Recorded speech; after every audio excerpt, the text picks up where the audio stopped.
तो मूवी की शुरुआत में हम एक किलर को देखते हैं जिसने एक आदमी को बीच सड़क पे ही मार दिया। इस किलर का नाम है चोई। चोई के काम करने का तरीका बाकी किलर से थोड़ा अलग है। वो किस तरह हमें मूवी के क्लाइमैक्स में पता चलेगा। इसके बाद हम एक दुखी आत्मा को देखते हैं जिसका नाम है जेसंग, जो इस वक्त फांसी लगाने की कोशिश कर रहा है। तभी वहाँ उसकी मकान मालकिन आकर उससे किराया मांगने लगी। जेसंग ने पिछले 6 महीने से किराया नहीं दिया। उसके घर की ऐसी हालत देखकर उसकी मकान मालकिन ने उसे बहुत सुनाया। तब उसने सोचा कि सबसे पहले मैं अपने घर की सफाई करूंगा और उसके बाद नहाऊंगा, फिर मरूंगा। असल में जेसंग एक एक्टर बनना चाहता है, लेकिन एक्टिंग न आने की वजह से उसे आज तक किसी ने काम नहीं दिया। इसके बाद वो पब्लिक बाथरूम में नहाने के लिए चला गया। वहाँ उसने चोई को अपने हाथ साफ करते हुए देखा। उसने चोई की घड़ी देखकर सोचा कि ये तो बहुत ही अमीर आदमी है, काश मैं भी इतना अमीर होता। जब वहाँ चोई नहाने के लिए गया तो साबुन पर पैर पड़ने की वजह से वो वहाँ फिसलकर सर के बल गिर गया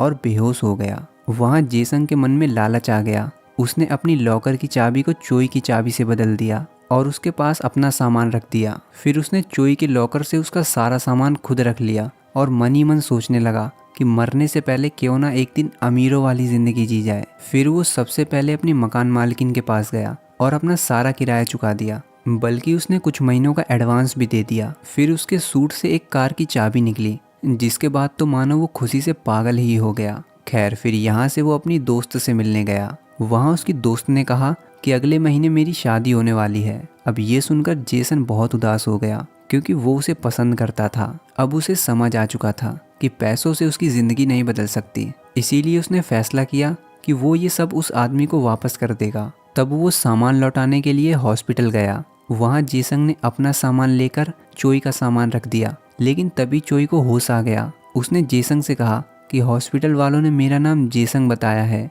क्या तुम मुझसे मिलने आए हो और क्या तुम मेरे बारे में कुछ जानते हो, क्योंकि मुझे कुछ याद नहीं है, मेरी याददाश्त जा चुकी है। अब यहाँ जेसन ने सच्चाई बताने की जगह ये कह दिया कि मैं तुम्हें नहीं जानता, जिसके बाद वो फिर से चोई का सामान लेकर चला गया। इसके बाद जब चोई को डिस्चार्ज किया गया तो उसके पास इतने भी पैसे नहीं थे कि वो अपनी फीस भर सके। तब वहाँ ये लीना नाम की लड़की चोई का हालचाल पूछने के लिए आई।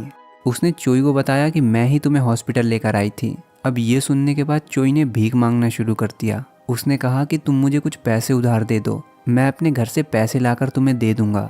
तब लीना ने उसकी पेमेंट कर दी, लेकिन वो भी चोई के साथ उसके घर जाने लगी ताकि चोई उसके पैसे लेकर भाग ना जाए। वहाँ लीना ने चोई की उम्र पूछी। चोई को तो अपनी उम्र भी नहीं पता। उसने अपने डॉक्यूमेंट्स में देखकर बताया कि मैं 32 साल का हूँ, जिस पर लीना कहने लगी फिर तो हम एक ही उम्र के हैं। लेकिन चोई को अपनी शक्ल देखकर नहीं लगता था कि वो इतनी कम उम्र का है। इधर जेसंग सोच रहा था कि जब किस्मत ही उसे ये सब देना चाहती है तो उसे ले लेना चाहिए, इसमें उसकी कोई गलती नहीं है। जिसके बाद वो चोई के घर चला गया। वो अपार्टमेंट जेसंग की सोच से भी बड़ा था। उसने अपनी पूरी जिंदगी में इतनी आलीशान चीजें नहीं देखी थी।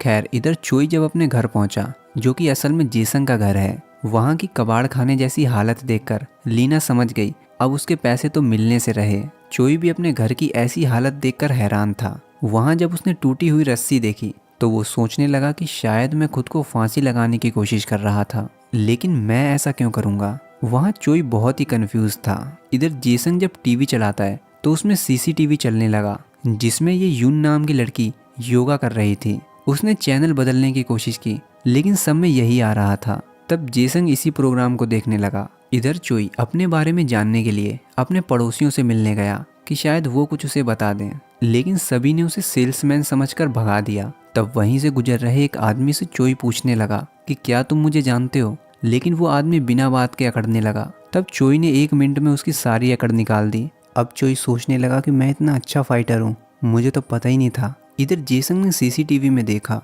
कि यून अपने आप को मारने की कोशिश कर रही है। तब वो बहुत डर गया और पुलिस को फ़ोन करने लगा, लेकिन कुछ देर बाद उसने देखा कि यून फिर से जिंदा हो गई और फिर अपने आप को मारने लगी। अब ये सब हो क्या रहा है, ना तो जेसंग को समझ आ रहा है और ना ही हमें। इधर लीना जब चोई से मिलने आई तो उसने देखा कि चोई ने सारा घर साफ कर दिया है। चोई ने उसे बताया कि अपने बारे में मुझे जो कुछ भी पता चला है वो मैं इस डायरी में लिख रहा हूँ, और अभी मुझे ये पता चला है कि मैं चाकू बहुत अच्छी चलाता हूँ। अब ये सुनते ही लीना उसे अपने घर ले गई, जहाँ उसकी मॉम घर में ही एक रेस्टोरेंट चलाती थी। उसने अपनी मॉम से कहा कि कि ये खाना बहुत अच्छा बनाता है, हम इसे काम पर रख लेते हैं। लीना ने ऐसा इसलिए किया ताकि उसके पैसे वसूल हो जाएं। इधर जेसंग ने जब घर में छानबीन की तो उसे बहुत सारे पैसे मिले, जिसके बाद तो उसने अंधाधुंध पैसे खर्च करने शुरू कर दिए। फिर वहीं जेसंग को एक खुफिया कमरा मिला जिसमें तरह तरह के हथियार थे, नकली आईडी, नकली पासपोर्ट थे। वहीं उसने स्क्रीन पर यून को देख लिया। वहां जेसंग ने दीवार पर लिखे चोई के प्लान को पढ़ा, जिससे उसने गलत अंदाजा लगाया कि चोई एक पुलिस वाला है और इस लड़की की जान बचाने के लिए उसे इस पर नज़र रखने का काम सौंपा गया है। तब वो सोचने लगा कि चोई की तो याददाश्त चली गई है, इसीलिए अब मुझे ही इस लड़की की जान बचानी पड़ेगी। जेसन को ये भी पता चला कि वो लड़की इसी बिल्डिंग के किसी अपार्टमेंट में रहती है। तब वो हर अपार्टमेंट में जाकर चेक करने लगा, लेकिन वो उसे नहीं ढूंढ पाया। फिर उसने आकर सीसीटीवी में देखा कि वो लड़की फिर से मरने लगी और उसके गिरने की आवाज़ जेसन को भी सुनाई दे रही थी, जिससे वो समझ गया कि वो ऊपर वाले अपार्टमेंट में ही रहती है। फिर क्या, वो उससे जान पहचान बढ़ाने के लिए मिलने चला गया। इधर चोई इस रेस्टोरेंट का मेन शेफ बन चुका है। वो इतना अच्छा खाना बनाता है कि कुछ ही दिनों में उस रेस्टोरेंट के बाहर कस्टमर्स की लाइन लगने लगी। अब उसी रात चोई ने कैलेंडर में देखा कि उसे कल योंगसान स्टेशन पहुंचना है। तब उसने सोचा कि शायद मुझे वहां कुछ अपने बारे में पता चले, इसीलिए वो अगले दिन तैयार होकर वहां पहुंच गया। तब वहां एक आदमी उसे अपने साथ ले गया। क्योंकि जेसंग एक एक्टर था, इसीलिए चोई को एक मूवी में काम करने के लिए ले जाया जा रहा है। वहाँ डायरेक्टर को चोई की एक्टिंग कुछ खास पसंद नहीं आती। वो कोई भी सीन ठीक तरीके से नहीं कर पा रहा था। कुल मिलाकर वो हर सीन में हक देता था, जिससे डायरेक्टर बहुत परेशान हो गया। इधर जेसंग यून का पीछा करते हुए एक हॉस्पिटल में पहुंचा, जहां उसे पता चला कि एक आदमी यून पर नज़र रखे हुए है और उसे देखने के बाद यून भी काफ़ी डर गई। तब यून को बचाने के लिए जेसंग उसे साथ लेकर भाग गया। इधर शाम को दिहाड़ी लेते वक्त चोई ने इस आदमी से अपने बारे में कुछ डिटेल्स मांगी, जिससे उसे अपने डैड के घर का एड्रेस पता चला, मतलब जेसंग के डैड के घर का। फिर वो उस एड्रेस पर पहुंच गया। जेसंग के डैड एक बार्बर हैं जो हमेशा अपने बेटे के बारे में ही बात करते रहते हैं।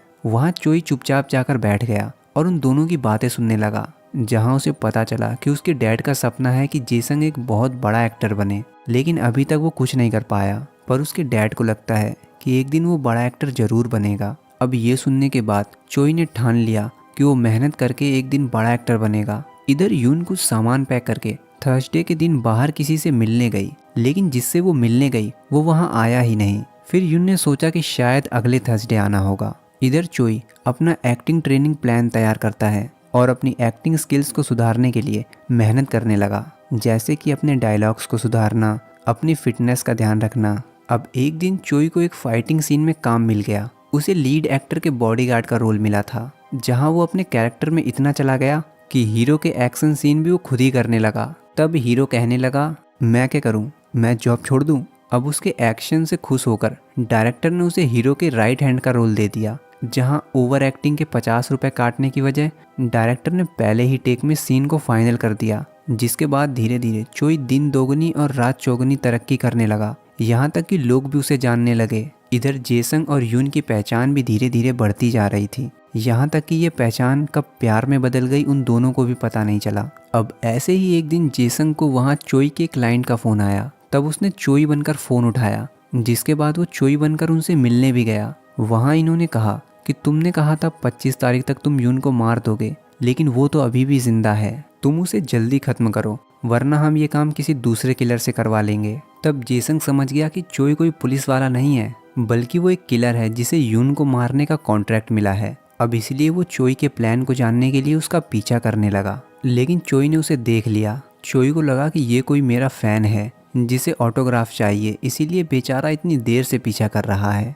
अब उसी रात चोई को एक रोमांटिक सीन शूट करना था। वो एक्शन तो अच्छा करता था, लेकिन रोमांस उसकी बस की बात नहीं थी, इसीलिए उस सीन को कल के लिए पोस्टपोन कर दिया गया। जिसके बाद वो लीना से मदद मांगने के लिए गया। चोई कहने लगा कि अगर मैं एक बार प्रैक्टिस कर लूँगा तो कल सीन में अच्छे से कर पाऊँगा। तब लीना ने उसे अच्छे से प्रैक्टिस करवाई, जिसके बाद तो उसने इतनी अच्छी एक्टिंग की कि डायरेक्टर कट बोलना ही भूल गया।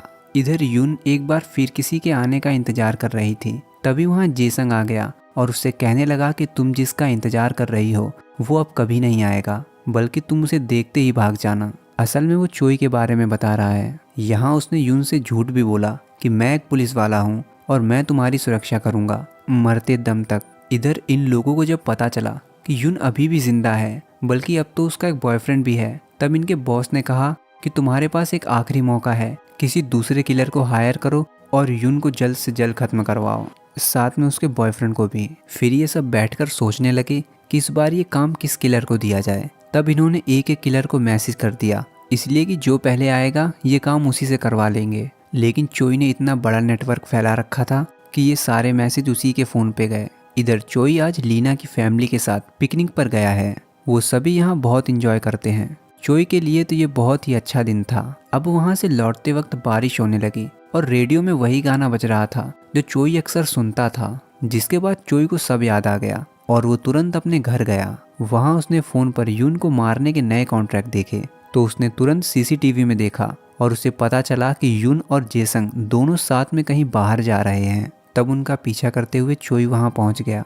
चोई को देखकर जेसंग बहुत डर गया और वो यून से वहाँ से भागने के लिए कहने लगा। लेकिन यून चोई को देखकर बिल्कुल भी नहीं घबराई, बल्कि वो तो ऐसे बात कर रही थी जैसे कि वो चोई को बहुत अच्छे से जानती है। वहाँ चोई ने यून को बताया कि उन लोगों ने तुम्हारे साथ साथ अब जेसंग को मारने का भी कॉन्ट्रैक्ट दिया है, इसीलिए तुम्हें इस देश को छोड़कर जाना पड़ेगा। वहाँ जेसंग को कुछ समझ नहीं आ रहा था। तब चोई ने उसे सब बताया। असल में चोई है तो एक किलर, लेकिन सिर्फ नाम का, क्योंकि उसे जिस किसी को भी मारने का कॉन्ट्रैक्ट मिलता था वो उसी के पास जाकर उससे नया कॉन्ट्रैक्ट करता था। वो लोगों से कहता था कि कुछ लोग तुम्हें मारना चाहते हैं, अगर तुम जिंदा रहना चाहते हो तो मैं जैसा बताऊं वैसा ही करो। फिर चोई उसकी फेक डेथ प्लान करता था ताकि कॉन्ट्रैक्ट देने वाले को लगे कि वो इंसान सच में मर गया है। बाद में कॉन्ट्रैक्ट के पैसे वो दोनों आपस में बांट लेते हैं। यून के साथ भी कुछ ऐसा ही है, इसीलिए चोई ने उसे बचाने के लिए अपनी निगरानी में रखा था, जहां यून अपनी मौत को असली दिखाने के लिए रोज प्रैक्टिस करती थी। लेकिन चोई की याददाश्त जाने की वजह से पूरा प्लान खराब हो गया और इसीलिए यून को देश छोड़ना पड़ेगा। यून जेसंग को भी अपने साथ चलने के लिए कहती है क्योंकि अब उसकी जान भी खतरे में है। तब जेसंग कहने लगा कि मैं तो वैसे भी मरने वाला था, मेरे आगे पीछे रोने वाला कोई नहीं है, तुम मेरी चिंता मत करो। तब चोई ने उससे कहा, ऐसा नहीं है, मैं तुम्हारे डैड से मिला था, वो तुम्हें एक बड़ा एक्टर बनते हुए देखना चाहते हैं, इसीलिए तुम्हें जिंदा रहना होगा। अब इसके बाद चोई इन दोनों को बचाने के लिए प्लान बनाता है। चोई इन लोगों को फ़ोन करके कहता है कि कल तुम्हारा काम हो जाएगा। फिर वो यून और जेसंग को समझाता है कि हमें अपनी ज़िंदगी बचाने के लिए कल बहुत अच्छी एक्टिंग करनी पड़ेगी, क्योंकि अगर ऐसा नहीं हुआ तो वो लोग किसी दूसरे किलर को हायर करेंगे। फिर इसके बाद चोई घर जाकर लीना से कहता है कि मैं अब एक्टिंग नहीं करूँगा क्योंकि मुझे सब याद आ गया है, इसीलिए मैं यहाँ से हमेशा के लिए जा रहा हूँ और जो तुम मेरे बारे में सोचती हो वो सब गलत है। अब अचानक ये सुनने के बाद लीना रोने लगी क्योंकि वो चोई को पसंद करने लगी थी, जिसके बाद वो नाराज़ होकर वहाँ से चली गई।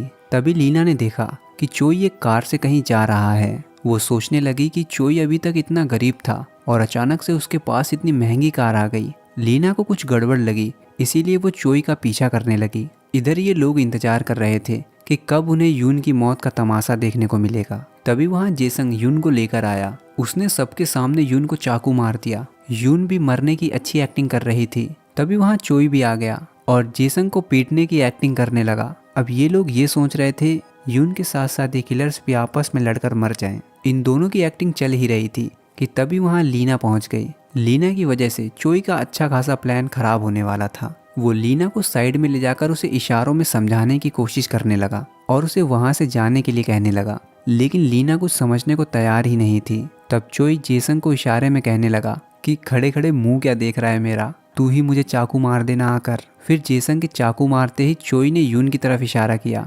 जिसके बाद यून ने एक बड़ा कंटेनर उन पर गिरा दिया। वो कंटेनर नीचे से खुला हुआ था। अब ये देखने के बाद ये लोग बड़े खुश हुए। जब ये आदमी चेक करने के लिए गया तो उसे यून की डेड बॉडी दिखी और वो जैसे ही कंटेनर के पास गया तो जेसंग ने नकली खून बहाना शुरू कर दिया, जिससे उस आदमी को पूरा यकीन हो गया। अब इनका बॉस ज़्यादा खुश इसलिए था कि यून के साथ साथ वो दोनों किलर भी मारे गए। फिर इनके यहाँ से जाते ही ये लोग उस कंटेनर से बाहर आ गए। वहाँ चोई ने लीना को सब बताया, खासकर ये कि उसका नाम जेसंग नहीं चोई है और वो 32 साल का नहीं 45 साल का है। ये सुनकर तो लीना के होश उड़ गए क्योंकि चोई लीना के अंकल की उम्र का है। तभी लीना को याद आया कि आज चोई की मूवी के आखिरी सीन का शूट है, इसीलिए वो तुरंत चोई को सेट पर लेकर गई, जहाँ चोई स्क्रिप्ट को छोड़कर अपनी दिल की बात बोलने लगा, वो भी लीना को देखकर। और तब लीना भी मान गई। फिर चोई लीना की फैमिली के साथ ही रहने लगा और चोई ने अपना पुराना काम छोड़कर एक्टिंग को ही अपना पेशा बना लिया। जेसंग ने भी अपने डैड के सपने को पूरा करने के लिए एक्टिंग शुरू कर दी और उसे चोई के साथ एक मूवी में काम करने का मौका भी मिल गया। वो यही मूवी है जिसे इस वक्त आप देख रहे हैं। खैर इसी के साथ ये मूवी यहाँ खत्म हो गई।